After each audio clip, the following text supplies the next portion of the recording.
Padre nuestro que estás en el cielo, en esta hora, Dios mío, vamos delante de tu presencia, solo reconociendo que tú eres Dios, soberano y eterno, grande, oh Dios, en tus obras, poderoso y temible eres tú, Señor. Y en esta hora te honramos y te glorificamos tu santo nombre.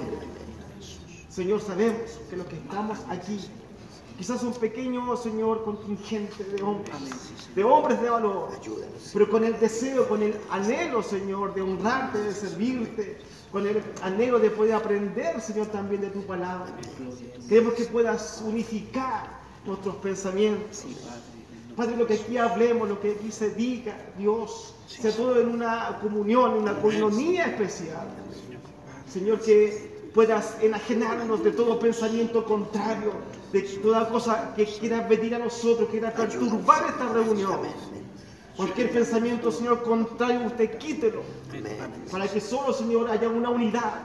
Y que el Espíritu Santo sea el que gobierne en este momento esta reunión. Con nosotros. Gracias, Padre, por este tiempo. Y te pido por aquellos que vienen de camino. Apresura sus pasos también, para que se gocen junto a nosotros. Tanto en la alabanza como también en tu palabra. Lo creemos en Jesús, nuestro amado Salvador. Amén y amén. La gloria para el Señor.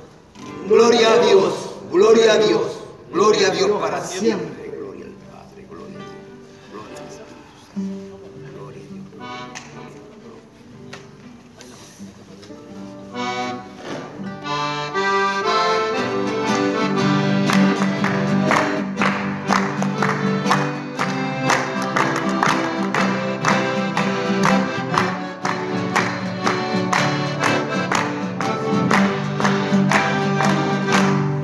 Puedo confiar en el Señor, que no va a fallar. Puedo confiar en el Señor, que no va a fallar. Si el sol llegara a oscurecer y no brille más, yo igual confío en el Señor, que no va a fallar. Puedo descansar,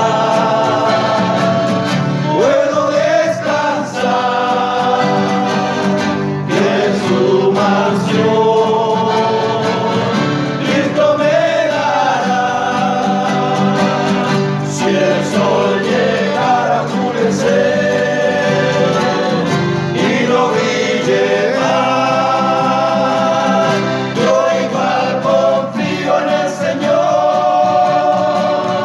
que no va a fallar. Puedo descansar,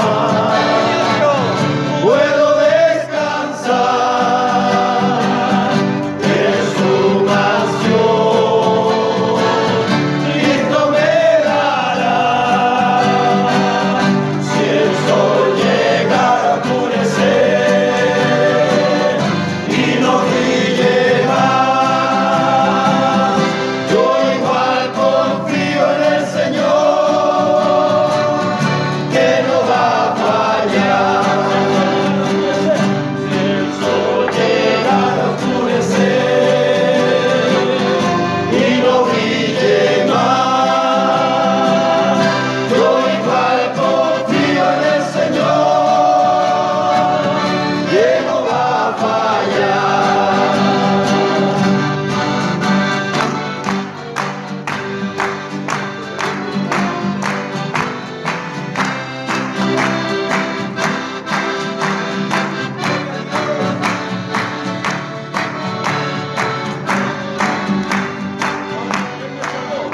Él me salvó y me llenó de grande gozo que rebosa el corazón. Te seguiré y llegaré a su gran ser y salvación.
Padre nuestro, Sí, Señor.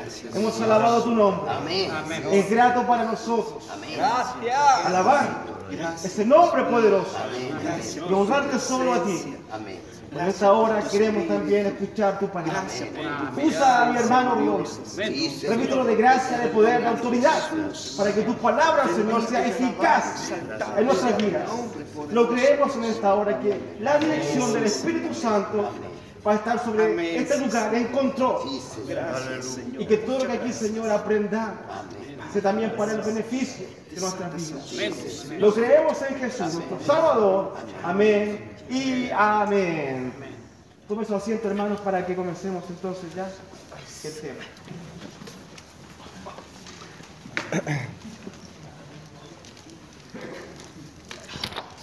Muy buenas tardes, el Señor les bendiga. No sé si me conocen, soy el hermano Rodolfo. Sí, gracias, ¿no?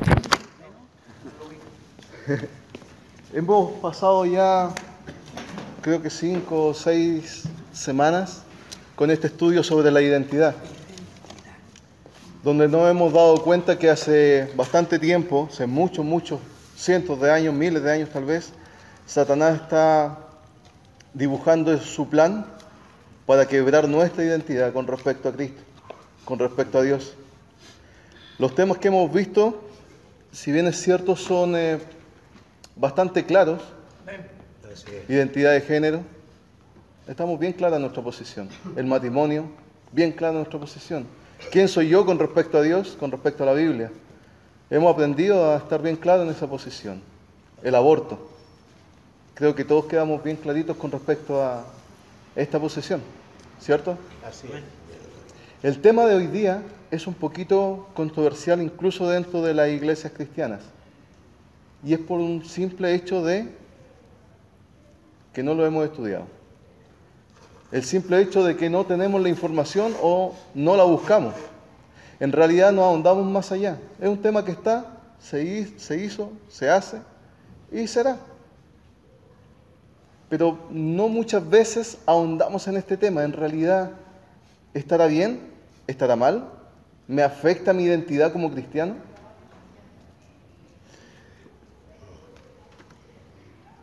El día de hoy, en Hombre de Valor, vamos a hablar de un tema que es bien sensible, que puede tocar a varias familias de distintas maneras. El tema de hoy se trata sobre la donación de órganos. ¿Ser o no ser donante? La ley de la República de Chile, la 19.451, habla y especifica todas las cosas con respecto a la donación de órganos en este país. Es una ley que prácticamente es copia de la legislación española. Es casi textual. Se basaron en esa legislación y los diputados que encabezaron esta ley, junto con la señora expresidente de la República, Michelle Bachelet, muchos de esos diputados fueron a España a instruirse con respecto a esta ley, que hace mucho tiempo se estaba conversando en Chile. Es un tema muy sensible. La vida, la muerte, cómo se maneja, cómo la enfrentamos. Los cristianos nos decimos que estamos claros con respecto a dónde vamos después de la muerte. ¿No? Amén. Amén. Gracias. Estaba solito, me había asustado. Voy a repetir. Los cristianos estamos claros a dónde vamos después de la muerte. Amén. La palabra dice que tendremos vida eterna. Amén. Pero se condiciona ese pasar a la vida eterna según nuestra voluntad, según lo que yo elija en esta tierra. El Señor nos dio la libertad de elegir. Yo puedo elegir seguirlo, como puedo elegir no seguirlo. Pero ¿qué tiene que ver todo esto, hermano Rodolfo, con el tema de ser donante o no ser donante? Todas las decisiones que nosotros tomamos día a día nos indican qué tipo de cristianos somos nosotros. Y la muerte llega sin anunciar. ¿O a alguien le avisan, excepto a las personas que tienen enfermedad terminal? Yo creo que nadie. Nadie sabe si es que va a volver a su casa cuando sale de ella en la mañana. Así es. Como les digo, el tema de la donación de órganos es un tema bastante sensible y quiero que veamos un par de videos que tocan este tema.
Emotivo.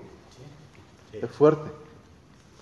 Ese hombre recorrió, decía, para los que no alcanzaban a leer, 4.000 kilómetros para ir a conocer quién fue el receptor del órgano de su hija.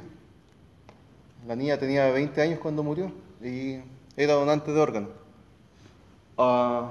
Este muchacho de camisa recibió el corazón y le regaló un estetoscopio para que el papá pudiese escuchar el corazón, que era de su hija.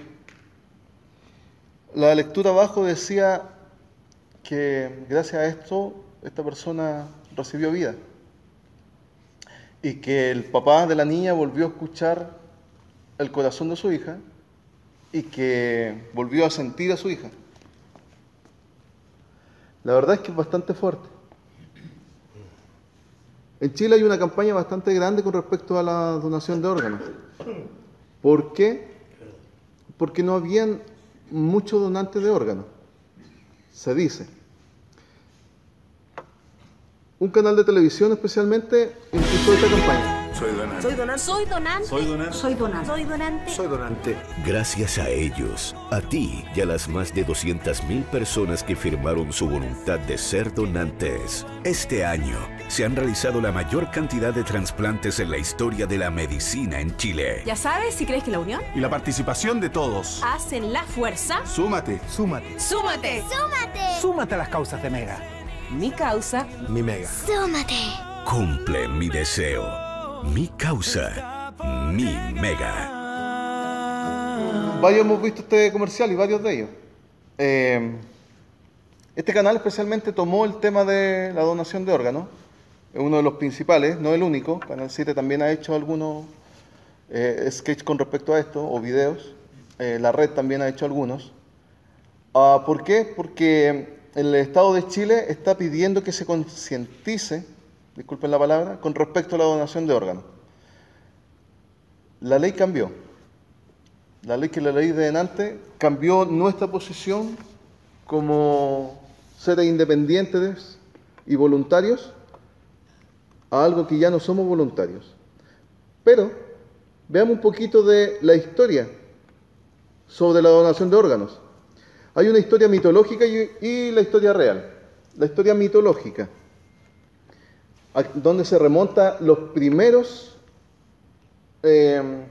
conocimientos con respecto a la donación de órganos, por llamarlo de alguna manera. En la India, siglo XII a.C., el dios Shiva trasplantó la cabeza de un elefante de su propio hijo, Ganesha, dios de la sabiduría. ¿Qué pasó? En una discusión de este dios Shiva con su esposa, esto es mitología, sacó su espada, enojado, miren, el hombre violento, sacó su espada y ¡pah!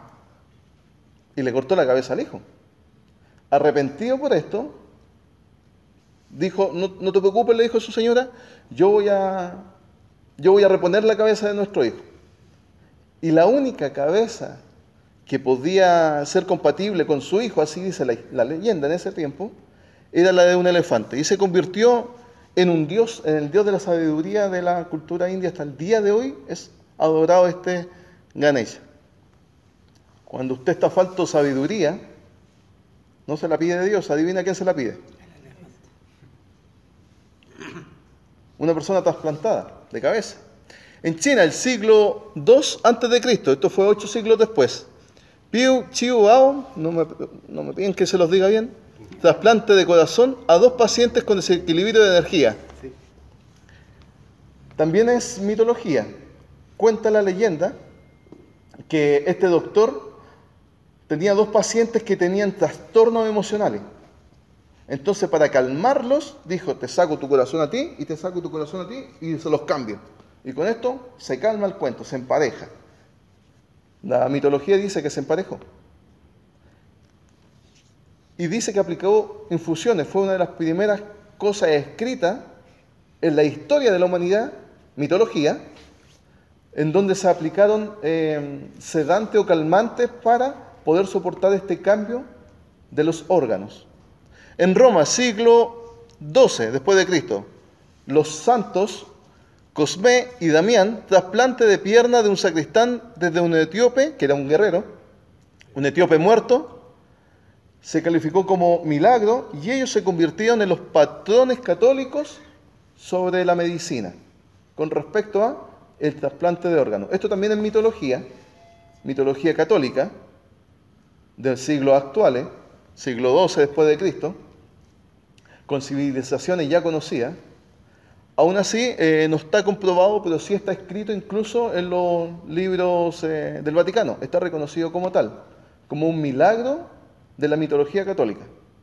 Y de ahí se tomaron para hacer los patronos católicos. ¿Qué pasa ahora con la realidad? En 1908, un autotrasplante, esto significa que le sacaron el trasplante y se lo pusieron a la misma persona, renal, cirujano Alex Carrel. Paciente, donador y receptor fue un perro. El perro sobrevivió a la intervención varios años. A raíz de esto siguieron investigando. En 1933 el trasplante renal, cirujano ucraniano, no les voy a decir el nombre, Yuyu, receptor humano. La operación, hay un dicho, la operación fue un éxito, pero el paciente murió. El trasplante se realizó, resultó, pero el paciente murió. En 1947, el trasplante renal a un donante muerto, de un donante muerto a un receptor vivo. Funcionó transitoriamente. Después de este trasplante es cuando se empezaron a invertir mayores lucas, dinero, plata, en todos los temas de investigaciones de trasplantes de seres humanos. Porque antes solamente se estaba experimentando con animales y con tejido humano. Pero después de esto empezaron a fomentar el tema de los trasplantes. Es importante que entendamos de dónde en la humanidad viene el tema de los trasplantes. ¿Qué tipo de donantes existen?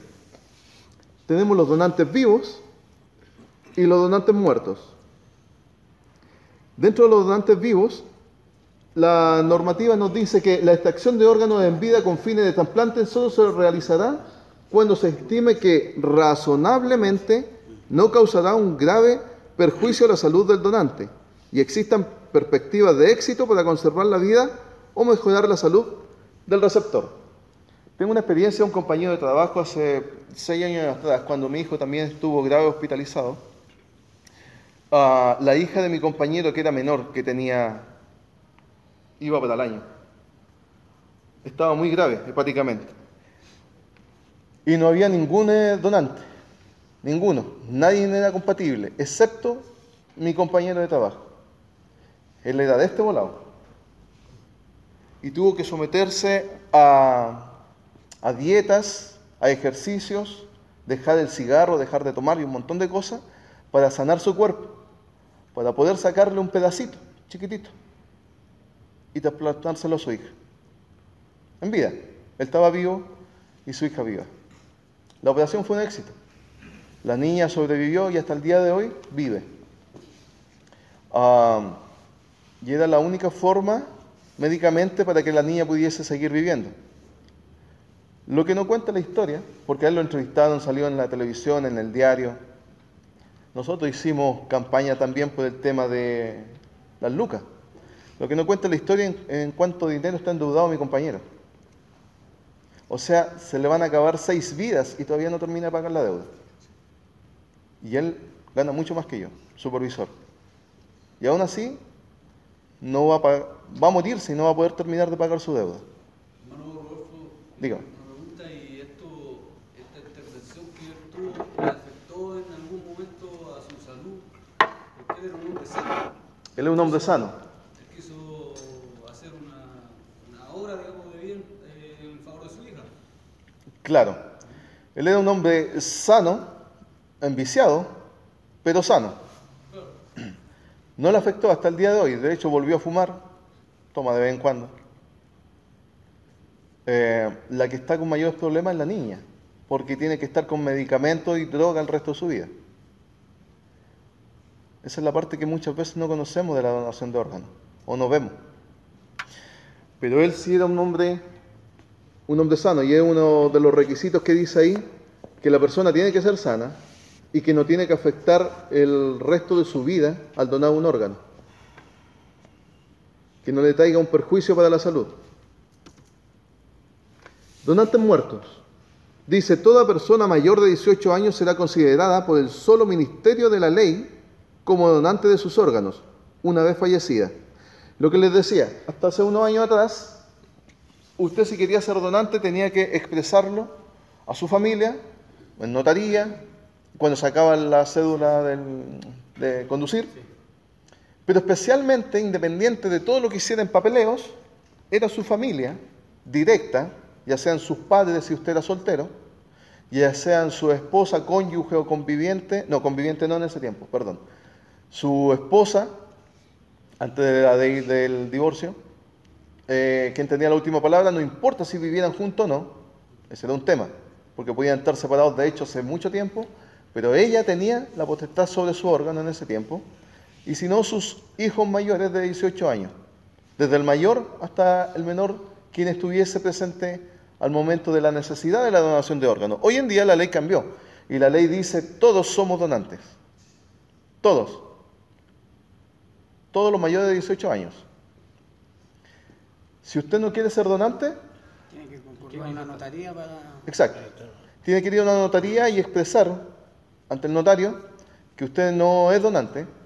Se hace un acta, el notario tiene que enviarlo al registro civil y a otras instancias más, especialmente al registro civil, en donde el registro civil ingresa esa no donación o no donante, condición de no donante, en un registro nacional de no donantes.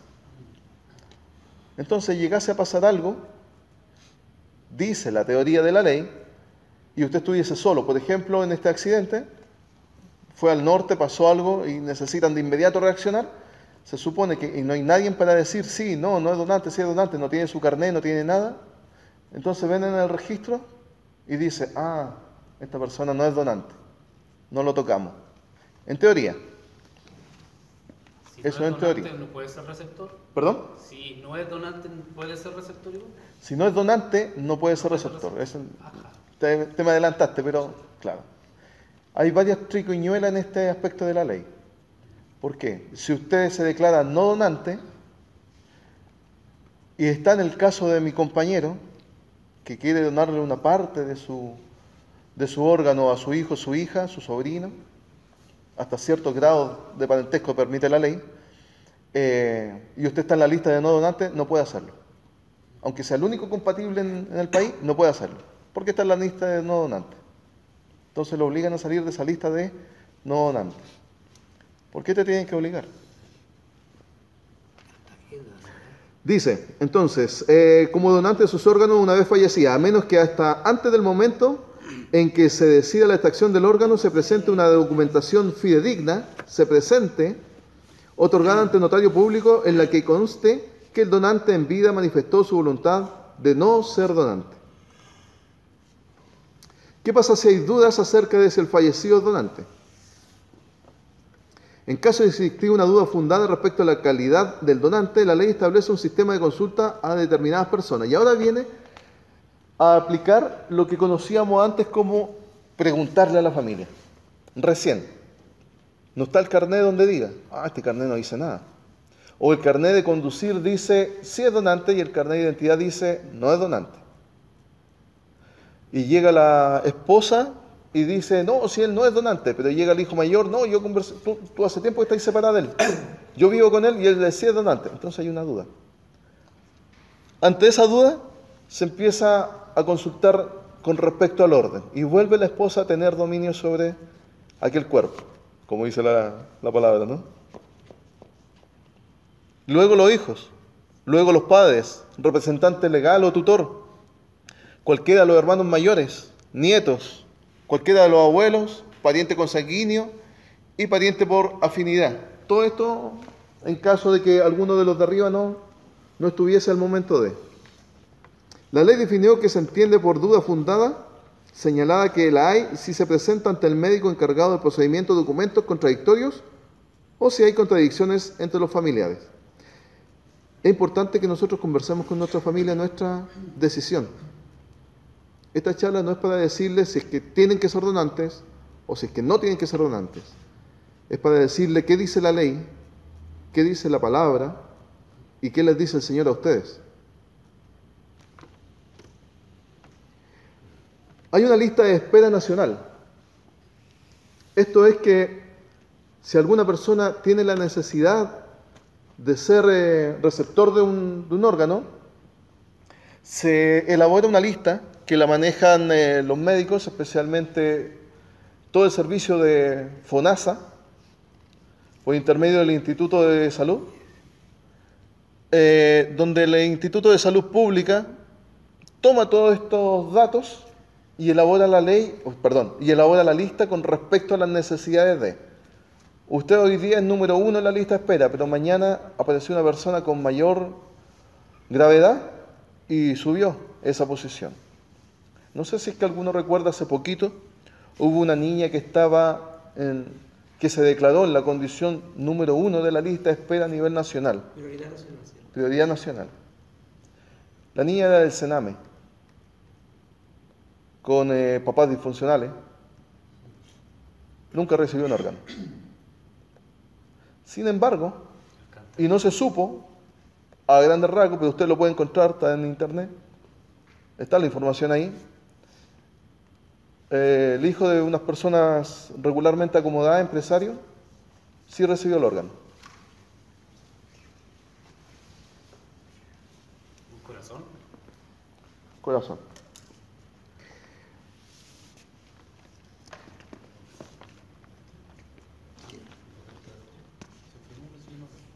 Abajito dice, para los trasplantes renales cuyo donante está fallecido, la priorización e identificación del receptor se la realiza una vez procurado el órgano. Si se fijan, está demarcado fallecido y vamos a hablar de ese término. Hay una condición cuando usted no es donante, de que se supone que se debe respetar su voluntad. Hay un grupo de personas que se llaman los procuradores, que ellos son los que hacen todo el trámite para conseguir órganos en hospitales, en distintas partes, clínicas. Tienen un trabajo, según el punto de vista, bastante lindo por una parte, bastante feo por otra parte. Pero ellos son los que tienen que estar ahí conversando con la persona que está en ese momento de dolor. Pucha, su hijo puede ser donante, hay 2, 3, 4, 5 personas que podrían sobrevivir con respecto a la donación de parte de su hijo. Ellos son los procuradores. Pero cuando usted no es donante, se supone que por ley ellos no pueden acercarse siquiera a usted a conversar. hay muchas denuncias de que eso no es así. Cuando una persona no es donante, tienen mayor hostigamiento de parte de esta organización de procuradores. Y están las denuncias, se pueden ver. En la lista única de espera nacional se vislumbran los siguientes trasplantes de órganos sólidos: órgano, riñón, corazón, hígado, pulmón. Trasplante de tejidos, piel, córnea, médula ósea infantil y de adulto. Sin embargo, hay más trasplantes que estos. Hay mayores trasplantes que estos. Se han visto trasplantes incluso de cuero cabelludo, de muerto. Trasplantes de la base de la uña. Trasplantes de... ¿cómo es que le llaman a esto? Hueso. Y distintos trasplantes así. Pero estos son los que están tipificados por la lista única de espera nacional con respecto a FONASA y al Instituto de Salud Pública. Si soy donante, esta es la gran pregunta que se hacen varios. ¿Me dejarán morir o harán todo por salvarme? El coordinador médico de la Corporación del Trasplante, Diego Buchuk, dijo en la revista Paula, el 25 de julio del 2010, dice: muchos creen que en el caso de tener un accidente no se les van a dar todas las atenciones para resguardar su vida, lo cual es totalmente falso. Si una persona llega grave a un hospital o a una clínica y hay riesgo de muerte encefálica, el equipo profesional hace todo lo posible por salvarle la vida. Si no lo hace, el paciente puede sufrir un paro cardíaco y eso lo invalida como donante. El doctor y la directora, que es su mujer, de la Corporación del Trasplante, ellos dicen que las dudas y los miedos que nosotros tenemos como seres humanos son infundados, porque un doctor tiene un juramento en donde va a hacer todo lo posible por salvarle la vida a usted hasta el final. Y si es que esto por naturaleza no llegase a ocurrir, recién entonces usted postula para ser donante. Siempre y cuando cumpla todas las condiciones, no tenga SIDA, no tenga cáncer, especialmente el cáncer de la sangre, no recuerdo cómo se llama, leucemia, todo este tipo de condiciones. Pero si se fijan, está bajito demarcado y subrayado una condición que dice el doctor. ¿Qué condición es? Sufrir un paro cardíaco te invalida como donante. ¿Y por qué? ¿Qué quiere decir? Y de aquí viene la siguiente gran pregunta que debemos hacernos nosotros. ¿Recuerdan la pregunta de la semana pasada? ¿Cuándo empezaba la vida? ¿Cuándo comienza la vida? Y hablamos del embrión. ¿Y cuál es el primer órgano que crece en el embrión? El corazón. El corazón. ¿Para qué? Porque da el primer impulso. Para que empiece a bombear la sangre. Al bombear la sangre, este embrión empieza a expandirse, crecer, formarse. Y por el diseño único y hermoso de Dios, se crea un ser humano como el hermano José. Hermoso. No hay otro como él. Así es. No lo hay. Búsquelo donde sea. Pero si ahí comienza la vida, ¿cuándo termina? ¿La mente? La mente. En ciertos momentos. La gran pregunta, ¿cuándo termina la vida? Veamos qué nos pudiese decir la Biblia con respecto al término de la vida. Génesis 35, 29.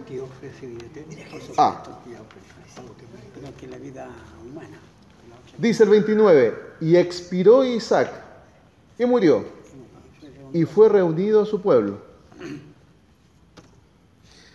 Dice Hechos 5, el 5 y también el 10. Al oír Ananías estas palabras, cayó y expiró. Y vino un gran temor sobre todos los que lo supieron. Y los jóvenes se levantaron, lo cubrieron y sacándolo, le dieron sepultura. Yo creo que todos recuerdan esa historia, ¿cierto? Se presentó ante Pedro, diciendo el tema del diezmo, el tema de que apartó, que vendió un terreno. Pero el tema es que Ananías cayó y expiró, dice. En el 10 dice, al instante ella, la esposa, cayó a los pies de él, de Pedro, y expiró. Al entrar los jóvenes la hallaron muerta, la sacaron y le dieron sepultura junto a su marido. Expirar. ¿En la Biblia qué significa expirar? Es morir. Morir. ¿Cuándo? Cuando el alma se separa. Cuando el alma se separa del cuerpo. Tenemos que tener claro ese concepto. Cuando nosotros morimos en esta tierra, cuando nuestro cuerpo muere. ¿Y saben ustedes qué dice la Biblia con respecto a la donación de órganos? ¿Alguien puede recordar algún versículo bíblico? Por ejemplo, tenemos a Saulo, que habla sobre que si no tiene amor y si todo su cuerpo fuere deshecho, tenemos esa parte. ¿Ya? Que si no tiene amor, aunque sea destrozado su cuerpo, de nada vale. Sí, pero ahí está hablando de su cuerpo destrozado, pero yo hablo de la donación de órganos. De donar órganos. ¿Qué dice la Biblia sobre donar órganos?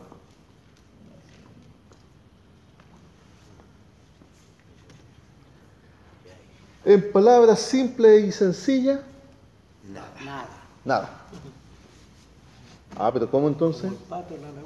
Pero es mi responsabilidad escudriñar la Escritura y pedir sabiduría a Dios. Porque hay muchos temas que hoy en día no se hablan en la Biblia. Drogadicción. ¿Pero está bien? Ah. Atropellar con un auto a una persona voluntariamente. ¿Sale en la Biblia sobre un auto? No. Ah, pero la Biblia se habla sobre... ¿A qué se refiere? ¿Cierto? ¿Qué dice la Biblia sobre donación de órganos? Si podemos ver, por ejemplo, en Génesis 2, 22, 23 dice: y de la costilla de Jehová Dios tomó del hombre e hizo una mujer y la trajo al hombre. Dijo entonces Adán: esto es ahora hueso de mis huesos, carne de mi carne, esta será llamada varona porque del varón fue tomada. ¿Pero qué tomó de Adán? Dios. La costilla. ¿Y qué hizo con ella? Hizo una mujer. Hizo una mujer completa. Pero entendemos que no necesitaba la costilla. Si en realidad esto es una forma de expresarte dónde va la mujer con respecto a uno. Ezequiel 11:19: y les daré un corazón y un espíritu nuevo, pondré dentro de ellos, y quitaré el corazón de piedra de en medio de su carne, y les daré un corazón de carne. Está hablando de que va a sacar un corazón y va a poner otro. Pero en realidad no está hablando físicamente de ese corazón. No hay corazón físico. ¿Cierto? Porque cuando habla de un corazón de piedra, no es que alguien lo tenga. No, que existe.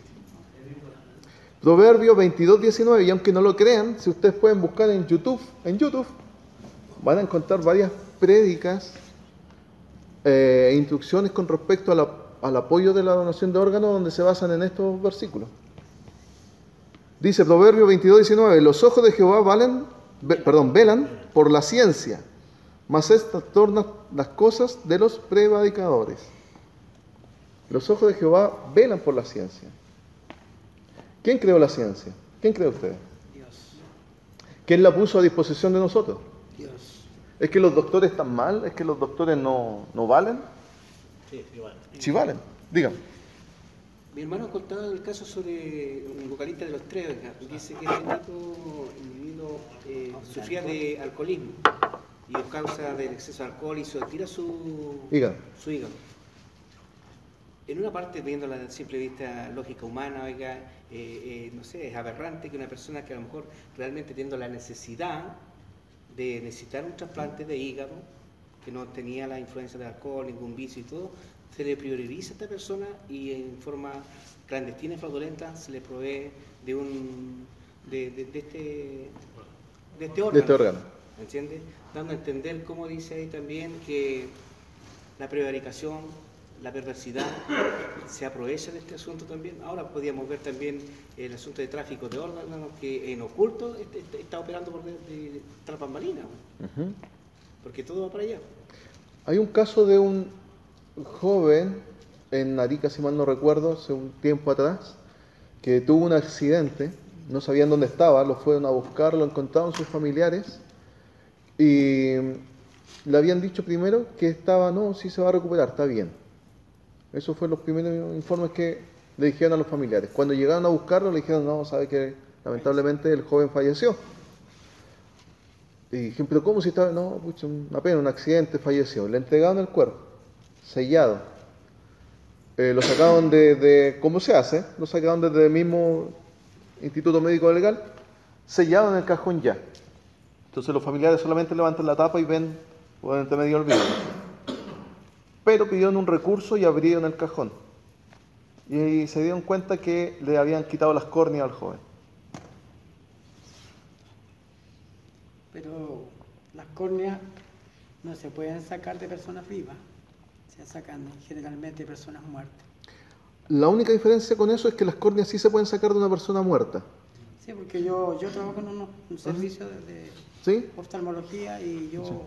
tuve que acompañar varias veces al médico al Instituto Médico Legal a sacar córnea. Y Ya. no sacan la córnea, sacan el ojo. El ojo, claro. Y la parte que queda como la cuenca se rellena con algodón y se sutura. Y queda el párpado ahí cerrado. Claro, sí, que queda la forma como que se sutura con los ojos. Claro. ¿Qué dice la Biblia de la vida y de la muerte? Como le digo, tenemos que entender este tipo de cosas para saber en qué posición vamos a estar. ¿Es solo nuestra alma importante para Dios? Romanos 12:1 dice, así que hermanos, os ruego por la misericordia de Dios que presentéis vuestros cuerpos en sacrificio vivo, santo, agradable a Dios, que es vuestro culto racional. ¿Cómo son nuestros cuerpos para Dios? ¿No sabéis que sois templo de Dios y que el Espíritu de Dios mora en vosotros? Si alguno destruyera el templo de Dios, Dios le destruirá a él, porque el templo de Dios, el cual sois vosotros, santo es. Tesalonicenses dice, y el mismo Dios de paz os santifique por completo, y todo vuestro ser, espíritu, alma y cuerpo, sea guardado irreprensible para la venida de nuestro Señor Jesucristo. ¿Cómo tiene que ser todo nuestro cuerpo? Dice 1 Corintios 6:20, porque habéis sido comprados por precio, glorificad pues a Dios en vuestros cuerpos y en vuestro espíritu, los cuales son ¿de quién? De Dios. ¿Es mío mi cuerpo? No, es de Dios.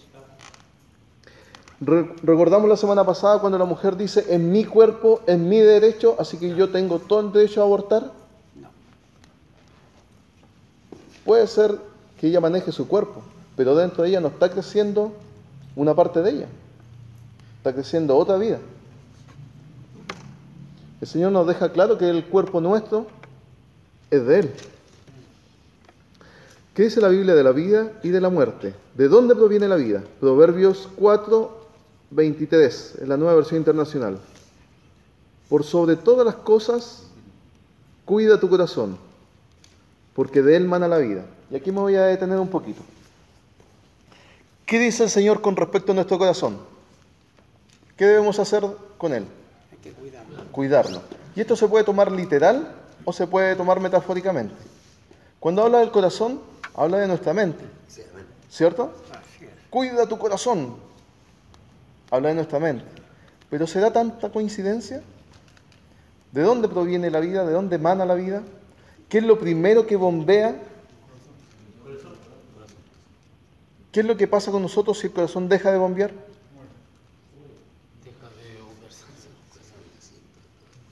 Si el corazón deja de bombear, incluso existen unos ejercicios que se llaman RCP para resucitar el corazón.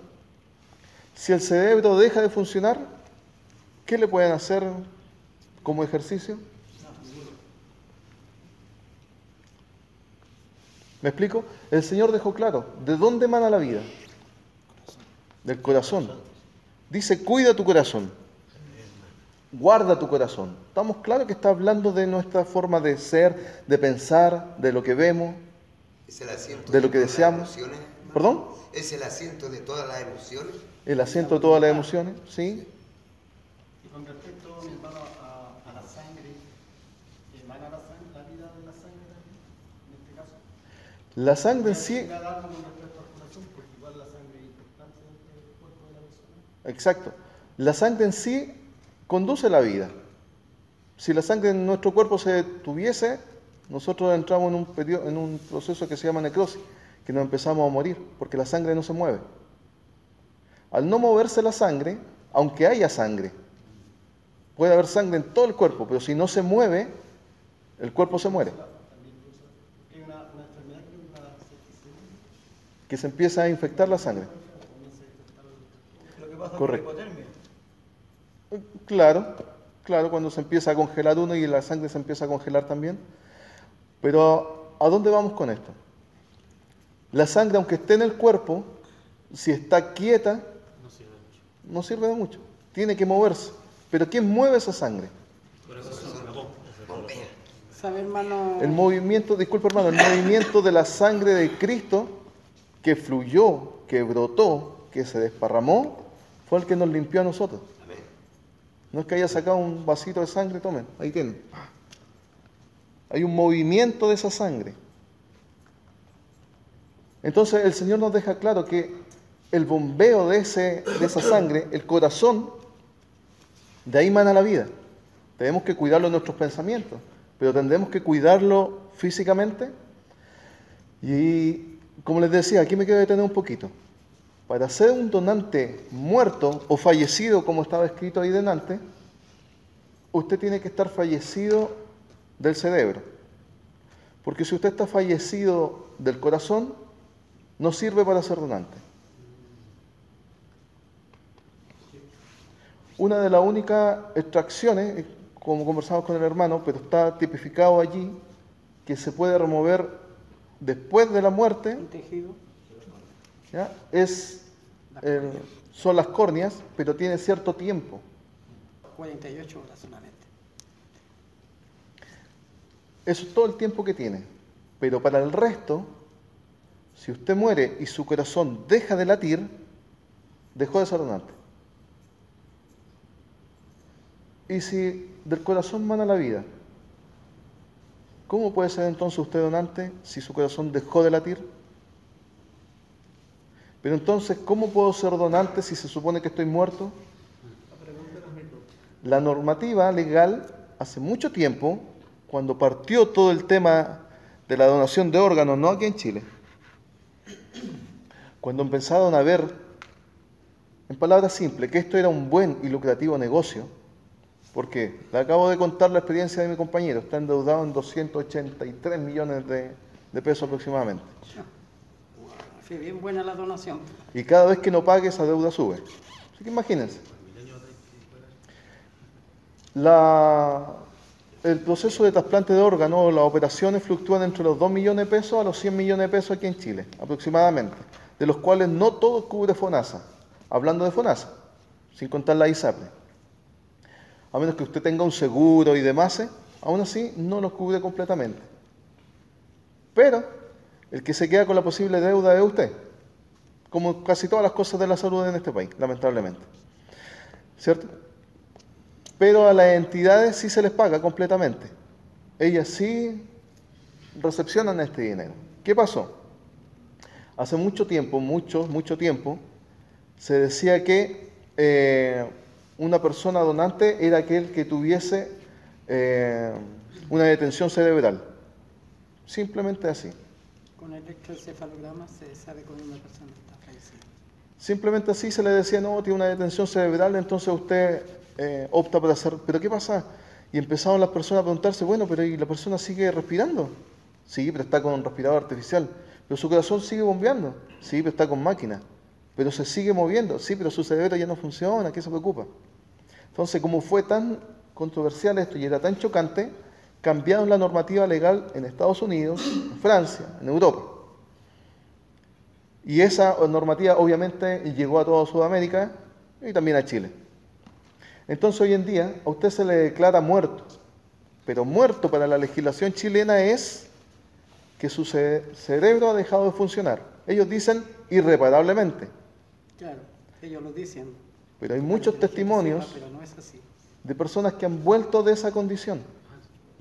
¿O es acaso que el Señor no tiene el poder de levantar un muerto?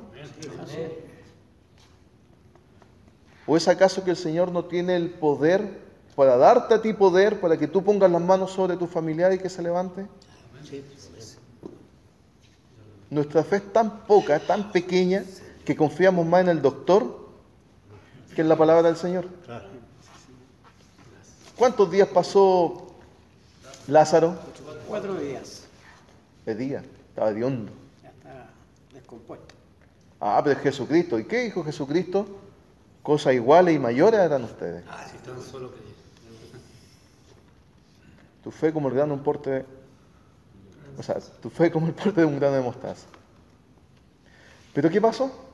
Aquí dijeron, muerte cerebral, detención del cerebro, y por una hora que la persona no se mueva, está escrito, les tengo la ley, si alguien la quiere leer, la tengo en papel también. Si por una hora alguien no se mueve, listo. El neurocirujano dice, está muerto. Si después de esa hora se movió, cooperaste. Ya en una hora se registró que no te moviste, que no hubo respuesta. Hay personas que se han levantado después de 6 meses.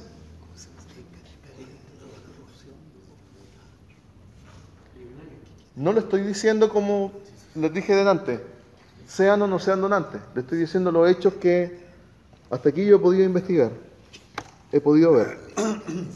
Entonces, ¿quién es el dueño de la vida y de la muerte? Veamos qué nos dice. ¿Yo puedo dar vida o dar mi vida donando mis órganos? La palabra dice que solo Dios da vida. Génesis 2:7. Entonces Jehová Dios formó al hombre del polvo de la tierra y sopló en su nariz aliento de vida y fue el hombre un ser viviente. ¿Quién sopló aliento de vida? Dios. 1 Samuel 2:6. El Señor quita la vida y la da. Nos hace bajar al sepulcro y de él nos hace subir. Nos hace bajar al sepulcro y de él nos hace subir. Nos puede resucitar. Amén. O nos puede levantar el día que el Señor vuelva. Salmos 103, 3 y 4a dice: Él es el que perdona tus iniquidades y el que sana todas tus enfermedades, el que rescata de la fosa tu vida. ¿Por qué es el que rescata de la fosa tu vida? Y abajo en 2 de Reyes 13, 21 está el ejemplo de ello. Y aconteció que al sepultar unos a un hombre, súbitamente vieron una banda armada y arrojaron el cadáver en el sepulcro de Eliseo.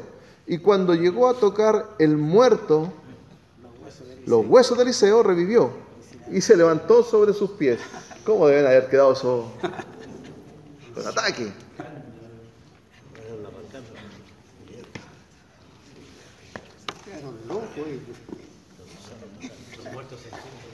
Existe un plan de Dios. Dios diseñó un plan perfecto de amor, prosperidad y salvación.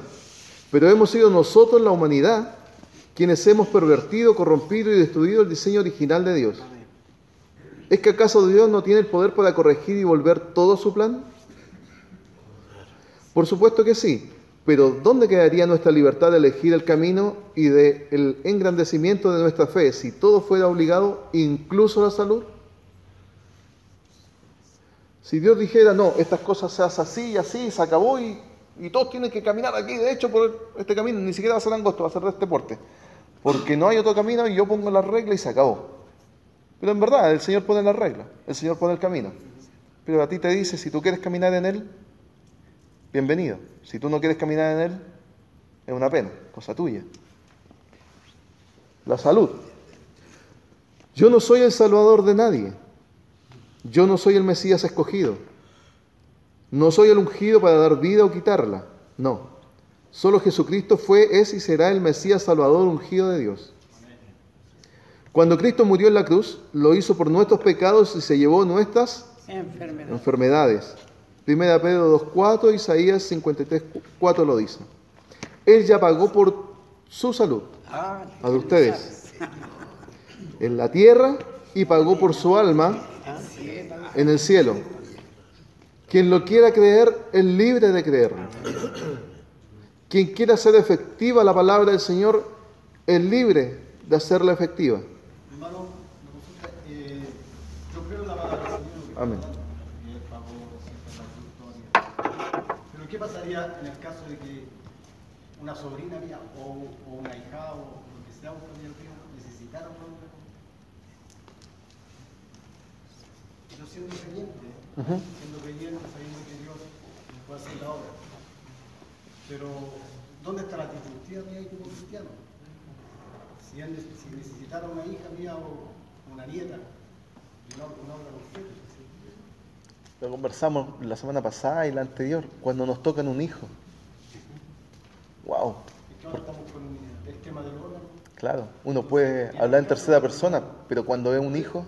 Hermano Rodolfo, y por ejemplo, ya, supongamos que donamos un órgano. La persona intervenía, todo, salió bien la operación, un éxito, pero la persona se muere. ¿Hay algún, uno que diga, culpable? ¿Hay alguien que responda? ¿Se paga la operación igual? ¿No se paga? Sí, la operación se paga igual, sí o sí. Independiente si es que vive, sobrevive, dice, si es que sobrevive o muere, la operación se tiene que pagar sí o sí. El éxito de la operación no es la garantía de la vida. Correcto. La operación es la garantía del pago. Correcto, es independiente. Sí o sí, no es que corra una garantía, no es que te digan, no, dona porque sí va a... No. Entonces, bajo ese mismo punto de vista, no podemos exigir a una persona que done los órganos si después se está haciendo lucro de eso. Porque yo creo que como lo quieren mostrar, es hacer una buena obra. Pero en realidad no se está haciendo una buena obra. Como les decía, yo no les quiero decir qué hacer, por eso no le puedo exactamente responder a usted su pregunta. Lo que les puedo sugerir es que consulten con el Señor, pregúntenle a Él, que el Señor les diga si está bien o no. ¿Yo qué les puedo decir? Para que usted sea un donante de órganos, usted debe permitir que lo maten. Perdónenme que se lo diga así. Así es. Es así. La persona cuando está... ¿Por qué? Para ser donante su corazón tiene que estar latiendo. No puede estar muerto. Una persona que su corazón ha dejado de latir no es donante. Lo acaba de decir el doctor, disculpe, lo acaba de decir el doctor en lo que habíamos leído. Eso iba a decir yo al testimonio del doctor que dice que lo van a salvar, lo van a atender, ¿verdad? Lo van a atender porque si el corazón, si sufre un paro cardíaco, va a dejar de ser donante. Exacto, ¿Y inmediatamente. esto? Que para ser donante hay que estar vivo. Para ser donante el corazón tiene que estar si el corazón latiendo. Dice, por eso la normativa legal cambió. Por eso la normativa legal cambió de muerto a una persona que esté con el cerebro detenido. El cerebro. Pero el corazón tiene que seguir latiendo, ya sea por máquina o solo. O sea, hermano, en este caso, todas las operaciones que se han hecho de trasplante han entrado las personas vivas. Todas. ¿Esto es lo que se está conversando? Todas. Todas. Yo lo veo en el otro caso, que uno necesite a un familiar de un órgano. Uh-huh. Yo como cristiano, por ejemplo, si fuese mi caso. Exacto, sí, le entiendo para dónde va. Por ejemplo, en el otro lado, en la parte del receptor. Claro. Si ya fuese nuestro hijo, como le digo yo, que lo necesita, o nosotros mismos. Déjeme responderle con otro ejemplo. ¿Qué dice la palabra con respecto a... Es conmovedora, absolutamente. Pero déjeme responderle con un mandamiento. ¿Qué dice el Señor sobre robar? No robarás.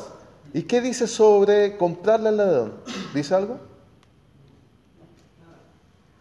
¿Pero está bien que le compremos al ladrón? No. ¿Por qué? ¿En qué me convierto? ¿Le responde algo eso a su pregunta? Hermano Rodolfo, mire, Dios nos da la vida, Dios nos tiene un momento, un minuto donde nosotros tenemos que trasladarnos al reino celestial donde Él nos tiene, ¿cierto? Podría decirse que eso, cuando yo, por ejemplo, la pregunta que decía el hermano Nelson, está bien, nosotros amamos a nuestros hijos, amamos a nuestros seres queridos, pero no sería también, entre comillas, vulnerar la voluntad del Señor Dios Todopoderoso, yo como creyente y plenamente confiado en Él. Por ejemplo, mire, termino con esto, porque si el Señor nos permitiera en este momento trasladarnos así, ilustrando algo, al cielo, ahora, pasear en el cielo, yo les doy por seguro que ahora yo pediría al tiro irme para allá. Al tiro. Pero hermano, está la otra, yo hago la consulta. Cuando usted va a ser operado, necesita la sangre. Hay una religión por ahí que no acepta que le haga esta. Los testigos de Jehová. Todos los que están, si son familiares, mueren, van muriendo. Entonces, es lo mismo que nosotros necesitáramos en una operación de sangre. Yo creo que también en parte va también por el tema de la recepción de órganos. Cuando usted necesita sangre y le sacan sangre a otra persona, en ese ejemplo, ¿la otra persona tiene que estar viva o tiene que estar muerta? Los testigos de Jehová no aceptan la sangre completa porque dicen que entra impureza en ellos, pero sí aceptan ciertas cosas de la sangre. Se pueden sacar ciertas plaquetas y cierta cantidad de plasma, glóbulos, ciertas cositas de ella que simplemente van a reforzar la sangre, pero no aceptan la sangre completa por impureza. Los judíos no aceptan, por ejemplo, los trasplantes, los judíos ortodoxos no aceptan los trasplantes de órganos de ninguna clase porque dicen que es pecado, absolutamente pecado que cualquier cosa extraña entre en su cuerpo. ¿Alterará el ADN también eso, no? ¿Perdón? ¿Alterará el ADN? No, se supone que no. Altera el ADN. Eso es... No se mezcla nada. No, eso va por dentro tuyo, eso está en todo tu órgano, todo. Es un timbre, incluso el órgano que se implanta en ti va a absorber de tu ADN. Y es por eso que los órganos tienen que ver si es que son compatibles, si es que resultan, si es que lo soportan. Es el órgano el que puede rechazar, o sea, el cuerpo que puede rechazar ese órgano. Avanzando un poquito. La parte final dice, el no ver o no estar presente en una intervención no nos hace libre de responsabilidad que llevó a esa decisión. Yo no estuve presente en la muerte y resurrección de Jesucristo, pero si mi decisión es la correcta, estaré con Él en la eternidad. Pero si mi decisión es incorrecta, el Señor me dirá, apartados de mí, hacedores de maldad, nunca os conocí. Para terminar esta parte, como les digo,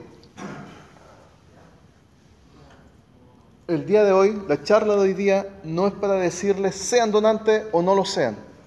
Yo, por favor, de verdad, los invito a que ustedes les consulten al Señor. ¿En qué condiciones tengo que estar yo para ser donante? ¿Puedo ser donante vivo? ¿Sacar un pedacito de mí a otra persona? Porque no voy a morir. ¿Pero estoy yo autorizando una eutanasia sobre mi persona al ser donante, tal vez? Pero que hay ciertos órganos que uno los puede sacar con la persona viva. ¿Perdón? Hay ciertos órganos que se pueden sacar con las personas vivas. Por eso. El donante del riñón o el mismo trozo de hígado que lo regeneran. Por eso, una persona viva, ¿necesito morir para ser donante vivo? No, no estoy afectando mi posible salvación por una decisión. El pulmón está dentro de los órganos que se pueden donarse. Sí, siempre y cuando esté completamente sano. Es sumamente delicado y sumamente frágil. Lo que pasa es que yo conozco una persona que él actualmente funciona con un pulmón y tiene mucha dificultad para caminar y para hacer trabajo. De hecho, lo jubilaron porque ya no puede trabajar. Claro. Entonces, en este caso, yo creo que una persona viva podría donar un órgano como el pulmón, pero ¿en qué condiciones quedaría la persona con un puro pulmón? Es que bajo esas condiciones, por eso te decía, hay ciertas donaciones para las personas vivas, no todas. No se puede. Hay ciertas condiciones que te van a perjudicar en tu vida, entonces no se puede donar. Y una de esas es aquella, Mauricio. Lo que pasa es que, bueno, frente a este tema, el otro día obviamente estuve conversando con la hermana Marcia, que es mi esposa. Que es la esposa, y ella asistió a un asunto del procuramiento. Entonces ella me comentaba que le dijeron a la hermana Marcia que preparara el pabellón para el procuramiento. Entonces había una persona que obviamente le iban a sacar su... Pero ella cuando vio que llegaron todos los médicos, dijo, como que quedó así paralizada, porque dijo, esto realmente es una verdadera carnicería. Porque todos llegaron con el afán, no que si estaba vivo o no estaba vivo, la idea era sacarle todo lo que pudieran y aplicar obviamente la eutanasia. Eutanasia provocaron. Entonces, claro, ella me comentaba, que está su esposo, que le dijo al médico, nunca más prepara un pabellón para esto, porque esto es una carnicería. Ay. Wow. Fuerte. Sí. Fuerte. Si quieren en otra oportunidad, hermano Rodolfo, si quieren otra oportunidad para hablar de este tema, ella sabe todo este tema. Ah, sería espectacular. Hermano Henry. Bueno, yo llegué tarde y el issue del tema como tal.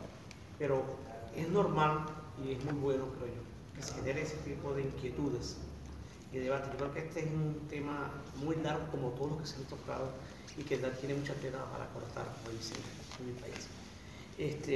Recordemos al inicio de este ciclo de hombres de valor, que el hermano Mauricio nos fue el vuelco que se le iba a dar de una planificación con una visión y unos objetivos claros, y en ellos estaba la formación y la capacitación de los temas que están en el tapete de la sociedad actual y el papel de la iglesia ante esos temas.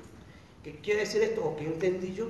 Que era prepararnos para defender la palabra ante las legalidades, entre comillas, que viven las sociedades.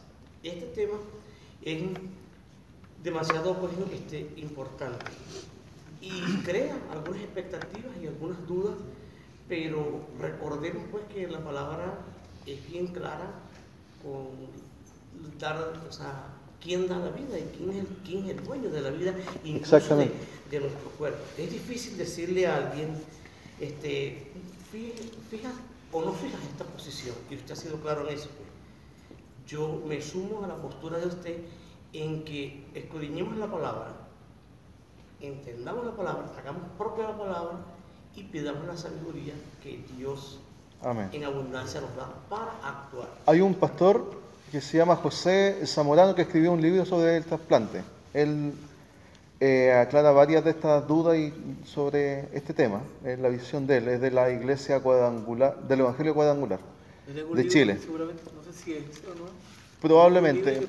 Vamos a leer algunas partes más. Porque hay pocos libros sobre el trasplante, hay pocos, porque, como le decía, hay mucho pastor, mucho predicador, mucho maestro cristiano que dice, sí, donemos nomás, si el Señor tiene el poder de traernos desde las distintas partes del mundo, si es que estoy repartido. Sí, el Señor tiene el poder de eso. Si una persona muere por un accidente y queda despedazado en el día de la resurrección, va a resucitar completito.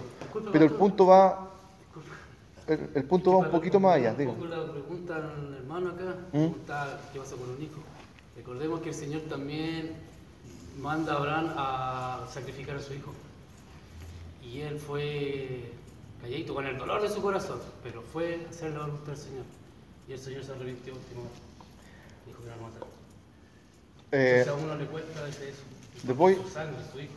Les voy a contar algo muy personal, que solamente aquí Mauricio lo sabe. Hace unos 6 años atrás, a mi hijo jugando a la pelota le dieron un golpe en el estómago.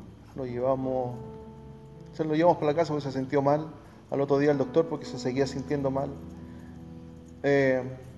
Para hacerle corto el cuento, le hicieron algunos exámenes y gracias, entre comillas, a ese golpe descubrieron que él tenía un tumor en el páncreas, comprometido el 60% del páncreas. Un tumor que en la edad de él, y siendo varón, no había ningún caso en Chile. No había. El doctor tuvo que pedirnos tiempo para poder tratarlos. Tuvimos que sacarlo del hospital del profesor y llevarlo a la Católica. En la Católica se juntó un equipo multidisciplinario para poder atender a mi hijo, porque no tenían experiencia de este tipo de tumor. Sí, de muchos tumores, muchos, de cáncer, distintos. Pero de este tumor en particular, en un niño, en un joven, varón, no había esta experiencia. Solamente habían 2 casos, uno en Australia y el otro en Nueva Zelanda. 2 casos de que ellos tenían conocimiento sobre éxito con respecto a este tumor. Nos pasaron a nuestro niño, lo llevamos para la casa y casi una semana después pudimos llevarlo cuando los doctores estudiaron recién el tumor, estudiaron cómo poder tratarlo. Ni siquiera pudieron hacerle una biopsia porque lo encontraron muy peligroso. El doctor nos dijo, a mi ex esposa y a mí, que nos teníamos que preparar porque mi hijo no iba a durar más de 2 años y que la operación iba a ser para poder darle una mejor vida en el tiempo que le quedaba. Esa noche yo me quedé con él en el hospital para hacerle un examen como a la 1 de la mañana, en un pasillo, con toda mi angustia como papá, porque es mi hijo.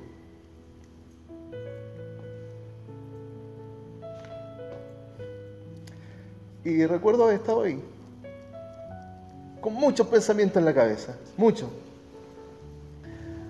Yo no estaba no me estaba congregando en una iglesia fuerte, firme. No lo estaba haciendo. Me había alejado del Señor. Pero aún así, sentía que el Señor de distintas maneras me estaba llamando: Rodolfo, ven, Rodolfo, vuelve, hace mucho tiempo. Y yo me hacía leso, caminaba, hasta que de repente le dio un codazo a mi hijo jugando. Y se desató todo esto. En ese pasillo del hospital, me arrodillé, no importa quién pasara. Puse una mano sobre su cabeza, una mano sobre su pechito, sobre su estómago, e hice una oración. No le pedí que salvara a mi hijo. No le pedí eso. No le pedí que tomara las manos del doctor. No le pedí eso. Lo único que le pedí es que la voluntad que del Señor fuera que yo no fuese un estorbo. Que lo que fuese el destino de mi hijo por parte de Dios, que yo pudiese ser parte de ese propósito. Y mi hijo también. Señor, no me permita ser un estorbo. Que para ti sea la gloria. Porque a mi hijo ya me lo desahuciaron. Lo operaron. Le sacaron el tumor y el doctor nos dijo el 99,9% maligno. Esa es la estadística que les puedo dar. Cualquiera de ustedes puede entrar en mi Facebook, entrar a ese año y está publicado ahí la cifra que el doctor me dio. Mi ex esposa cayó al suelo, no pudo. Pero saben que yo sentí una tranquilidad inmensa, porque lo que yo escuché es que el Señor me dio un 0,01% de que mi hijo se iba a salvar. Mi Dios es el Dios del 0,01%, no de las mayores probabilidades, de los locos que giran a través de una ciudad y gritan 13 veces vuelta y gritan el último día. Ese es mi Dios. Mi Dios, el que derrota a un gigante con un niñito así chiquitito. Ese es mi Dios.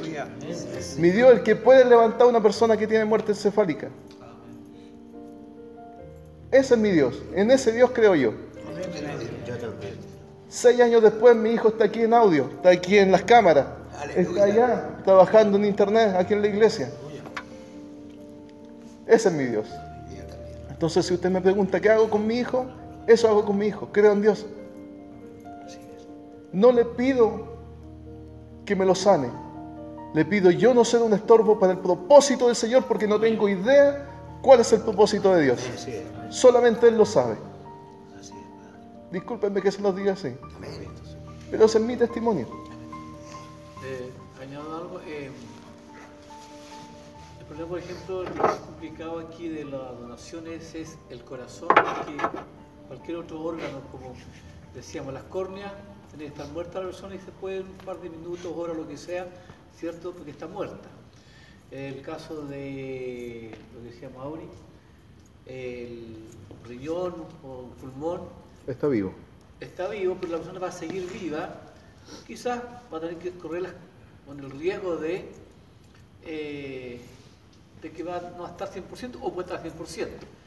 El problema más grave aquí es el corazón, porque el corazón tiene que estar vivo, pero al donar el corazón matan a la persona. O sea, aquí ese es el problema. Automáticamente, porque yo también creía, yo decía, ¿por qué no donar? La persona va a ir a la tumba, se va a podrir, en vez de que se lo coman los gusanos, que le demos vida a otro. Sí. Pero cuando leí este libro, y empecé después con lo que he ido aprendiendo más adelante, el corazón es el órgano que da vida, digamos. ¿Ya? Entonces, y tiene que estar obligadamente vivo. Aquí no, nadie puede decir, y uno lo convence que la persona está muerta.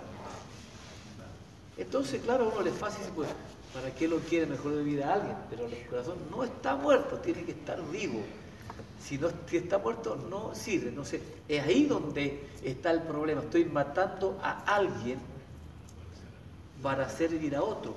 Pero también entre eso de matando a alguien para hacer herir a otro, también está en general lo que es el comercio de esta cuestión. Absolutamente. Pero que nosotros no tenemos idea, excepto, por ejemplo, lo que dice así por un lado el hermano acá, si es un familiar directo, ¿cierto? Pero igual tiene que estar viva la persona, porque uno, ¿qué no daría por un familiar, por un hijo? No ser donante así de digo general, sino que yo directamente, pero voy a aceptar que a mi hijo le den matando a alguien para que él darle vida, va a estar tranquilo yo, pero yo ya sé que a alguien lo mataron en el fondo. Entonces es complicado. Ahora ahí está la perfecta voluntad de Dios, como tu caso. Dios, si quiere, exacto, lo deja con vida, si quiere no, porque Él puede resucitar a los muertos y Él puede hacer lo que quiere, pero a uno le cuesta en todo caso porque la intención que uno tiene es buena. Sí, la intención de una, La intención es buena. y especialmente la emoción como nos presentan el tema. Vamos a terminar esto con este par de videos. Partimos con 2 videos que hablaban sobre una persona que recibió y donó un órgano de su hija y de la campaña de Canal Mega. Vamos a ver 2 casos reales.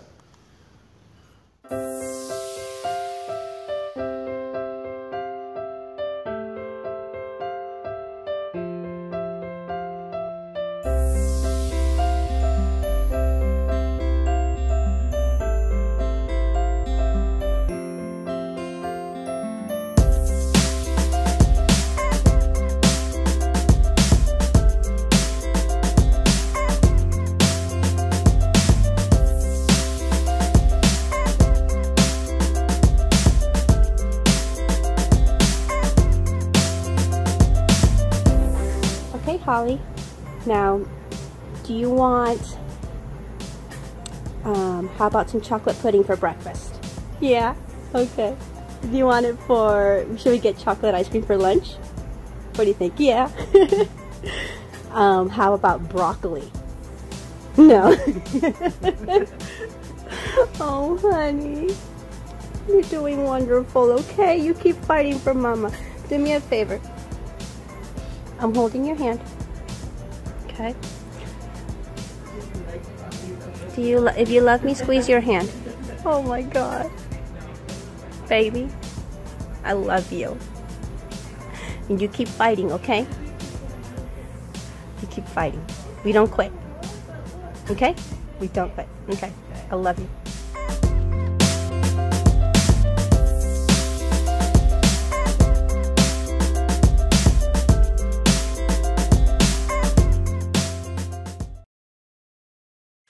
Bueno, a este niño lo llaman el niño milagro, porque no hay nada más que explique su caso. Trenton McKinley, un adolescente de 13 años, sufrió 7 fracturas en el cráneo y estuvo con muerte cerebral durante 2 meses.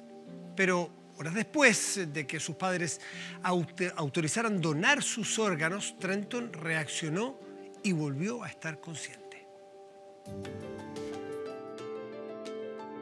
Well, if I can make it through brain surgery, I think if y'all just keep believing, don't lose faith. Si hay alguien que puede hablar de no perder la fe es él, a quien todo Estados Unidos llama el niño milagro. Ni siquiera sus doctores pueden explicar cómo Trenton McKinley camina, habla o en pocas palabras, cómo regresó literalmente de la muerte. Él se murió en total 4 veces en el hospital. La última vez fue por 15 minutos y nos dijeron que los problemas de oxigenación iban a ser tan grandes que no íbamos a tener a Trenton como lo tenemos ahora. Así que estamos muy agradecidos de que él esté aquí. Un fatal accidente dejó a este niño de 13 años con muerte cerebral y nada hacía pensar que se recuperaría. Hace 2 meses, Trenton estaba a bordo de un carro de arrastre que iba agarrado de un buggy que su amigo conducía. Este último frenó de golpe, el remolque se dio a la vuelta y aplastó a Trenton. Me di la vuelta, golpeé el concreto y el remolque aterrizó en mi cabeza. Después de eso, no recuerdo nada. El niño no hablaba, tampoco se movía y tuvo que ser conectado a respiración artificial. Tras 3 operaciones de cerebro sin reacciones positivas, el equipo médico aconsejó desconectarlo. Resignados, los padres del niño decidieron donar los órganos de su hijo para sentirlo cerca de alguna manera. Incluso habíamos hablado con una organización de donación de órganos para donar 5 de sus órganos a diferentes niños. Era injusto insistir en traerlo de vuelta. La pareja firmó los papeles. 24 horas después, su hijo debía ser desconectado de la respiración asistida, pero ese mismo día el milagro sucedió. Trenton comenzó a mostrar signos vitales y despertó. Él regresó completamente de la muerte. Él no tenía ondas cerebrales. A los que rezaron por mí, ahora ayúdenme con mi próxima cirugía, porque voy a estar muy débil. Ahora sus padres lo llaman un soldado de Dios. Tanto ellos como los médicos por ahora solo lo relacionan a un milagro. Pero la lucha de Trenton aún continúa. El niño se someterá a una nueva cirugía de la parte izquierda de su cerebro, mientras en paralelo sus doctores analizan su caso como un nuevo misterio por resolver. Hay un informe médico que dice que el cerebro es capaz de autorregenerarse. No recuperarse totalmente con respecto a todas sus neuronas, pero sí autorregenerarse. Pero no lo dicen cuando hablan sobre la donación de órganos. Hermanos, esta ha sido la presentación de la donación de órganos. Como les digo, no le estoy diciendo sean o no sean donantes, le estoy pidiendo que por favor hablen con el Señor. Le pregunten a Él qué es lo que les dice a su corazón con respecto a su posición. Si quieren ser donantes, pueden seguir así. Si no quieren ser donantes, tienen que inscribirse en un notario para que queden en el registro civil que ustedes no quieren ser donantes y que su familia lo sepa también. Muchas gracias por la atención, Mauricio.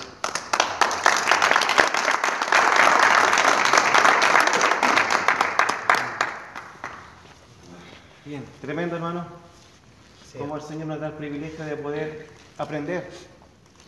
Muchas veces esto no está escondido porque esto está en la luz pública, pero no nos preocupamos muchas veces de enterarnos o de ahondar o profundizar este tema. Pero Dios nos da la instancia. Y esta fue la instancia de poder hacerlo. Si bien es cierto, uno siempre quisiera como una respuesta. ¿Sí o no? Como que muchas veces queda ambiguo esto. Pero no es que quede ambiguo. Porque el hermano decía justamente pregúntenle a Dios. Y Él dará respuesta. Clama a mí y yo te responderé. Y es más, te mostraré cosas. ¿Qué dice? Antes de ocurrir que tú no conoces. Amén. Amén.